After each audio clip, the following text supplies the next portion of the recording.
What if I told you there's a health test that takes less than 5 minutes, costs almost nothing, and might tell you more about your future than most lab work? This isn't some expensive scan or complicated blood panel. It's something you can do right now with your own 2 hands. Welcome to better health, faster.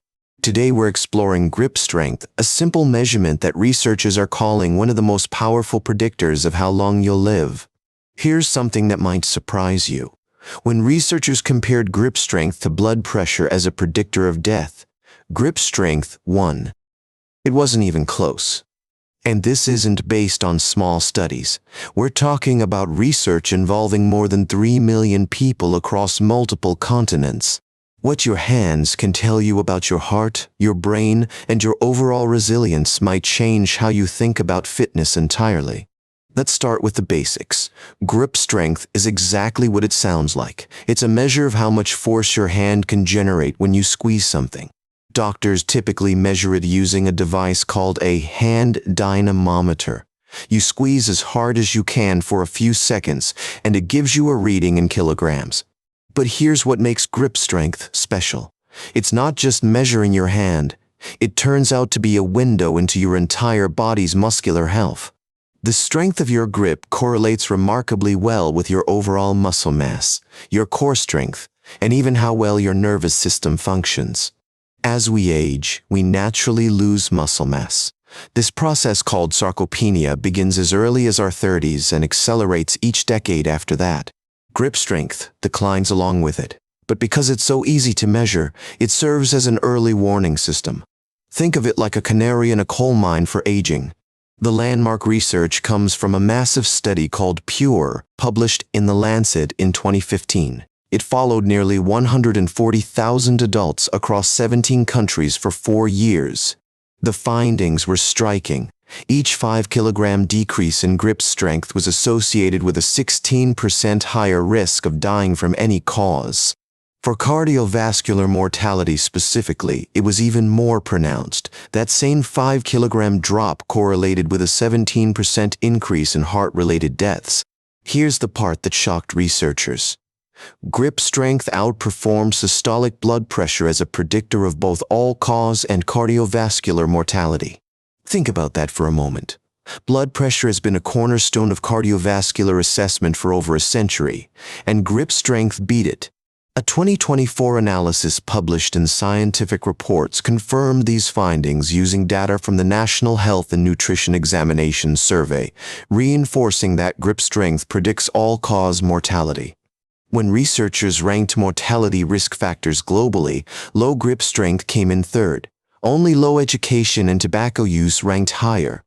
That means low grip strength surpassed alcohol use, obesity, high blood pressure, and physical inactivity as a predictor of premature death. A review in Clinical Interventions in Aging called grip strength an indispensable biomarker of aging, citing its connections to cognitive function, mobility, and maintaining independence. The research published in Frontiers in Medicine in 2025 found that grip strength correlates with multiple laboratory markers of aging, suggesting it reflects biological rather than just chronological age. So why does grip strength tell us so much? The leading theory is that it serves as a proxy for overall neuromuscular health. Your grip doesn't work in isolation. It requires your brain to send signals, your nerves to transmit them efficiently, and your muscles to respond appropriately. When any part of that system starts to decline, whether from disease, disuse, or aging, grip strength often drops before other symptoms appear. This makes it an early detection tool. Problems show up in your hand sometimes years before they cause bigger issues elsewhere in your body. Beyond mortality, grip strength predicts other outcomes that matter for quality of life. Falls, fractures, hospitalization rates, and recovery time from surgery all correlate with this single measurement. It also correlates with cognitive decline. Multiple studies have found that people with weaker grip strength show faster rates of memory loss and higher rates of dementia. For older adults, this becomes especially relevant. Grip strength helps predict whether someone can live independently, perform daily activities, and maintain their quality of life. A study in Age and examined data from 28 countries and found the grip strength mortality relationship held across different cultures, diets, and healthcare systems. This universality suggests grip strength taps into something fundamental about human health, not something culturally or environmentally specific. Now, before you worry that your grit might be weak, let's talk about what's actually considered normal, because those numbers matter for context. For men, average grip strength typically ranges from 35 to 45 kilograms. For women, it's usually between 20 and 30 kilograms. These numbers decline naturally with age. What matters more than hitting a specific number is tracking your own trend over time. A gradual decline is normal, but a sharp drop could signal something worth investigating. So, how do you test yourself? The gold standard is a hand dynamometer, and you can actually buy one for under $30 online. To get an accurate reading, sit with your elbow bent at 90 degrees and squeeze as hard as you can for 3 to 5 seconds. Test both hands and take the average. Don't have a dynamometer? There are practical assessments you can do right now. Can you easily open jars? Carry heavy grocery bags without your hands giving out? Can you hold a plank position for at least 30 seconds without your hands cramping? These functional tests give you a reasonable sense of where you stand. Now here's the encouraging part. Unlike some biomarkers of aging, grip strength is something you can actually improve. Your hands respond to training just like any other muscle. The simplest starting point is stress ball or tennis ball squeezes. Aim for 10 to 15 repetitions, holding each squeeze for about 10 seconds. From there, you can progress to spring-loaded grip strengtheners. These come in different resistance levels, so start lighter than you think you need and work up. 3 sets of 10 repetitions daily is a reasonable target. Research from Silver Sneakers suggests even 5 minutes a day can produce noticeable improvements, especially for older adults. Beyond dedicated grip exercises, some of the best ways to strengthen your hands involve activities that challenge them naturally. Farmer's carries, where you walk while holding heavy weights, are excellent. So are dead hangs from a pull-up bar and rowing movements with dumbbells or resistance bands. The key with all of this is consistency. Grip strength improves with regular practice, but declines quickly with inactivity. Make it part of your routine, not a once-in-a-while thing. There's another benefit worth mentioning. Regular grip training may decrease pain from arthritis by improving hand mobility and reducing inflammation. If you're dealing with hand or wrist issues, definitely consult your doctor or a physical therapist before starting any grip training program. They can tailor recommendations to your specific situation. Now let's address the elephant in the room. Some researchers point out that grip strength might be a marker rather than a cause of longevity.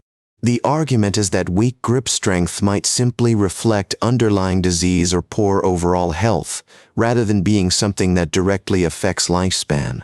This is a fair point, but here's what makes it somewhat academic for practical purposes. Improving grip strength typically requires activities that benefit overall health anyway. Resistance training, staying active, challenging your muscles. These help regardless of the mechanism. So whether grip strength is a direct player in longevity or just a reliable indicator of it, the prescription is similar. Stay strong, stay active, challenge your muscles regularly. The American Journal of Medicine summarized it well. They called grip strength a simple, quick, and cost-efficient technique for classifying someone's likelihood of experiencing cardiac death. What makes this particularly exciting is the accessibility. Blood pressure requires a cuff. Cholesterol needs a lab. But grip strength just needs a simple device and a few seconds of effort. If this kind of practical health information resonates with you, consider subscribing. We explore evidence-based strategies like this every week, always focused on what you can actually do. Here's my suggestion for this week. Find something in your house you can squeeze, whether that's a tennis ball, a stress ball, or even a rolled-up towel. Do 3 sets of 10 squeezes with each hand, while you watch something or during a work break. That's 5 minutes, maximum. Do that every day for a month, then assess how jar lids and grocery bags feel. You might be surprised at the difference such a simple habit can make. Grip strength isn't just about your hands. It's a window into your body's overall muscular health, your nervous system function, and quite possibly your future. The research is clear. This simple 5-minute test tells us something profound about longevity. And unlike many health markers, it's something you can actively improve. A reminder that this content is for informational purposes only. Always consult your doctor before making significant changes to your health routine. Thanks for joining me on Better Health Faster. Take care of your hands, and they just might help take care of you. See you next time.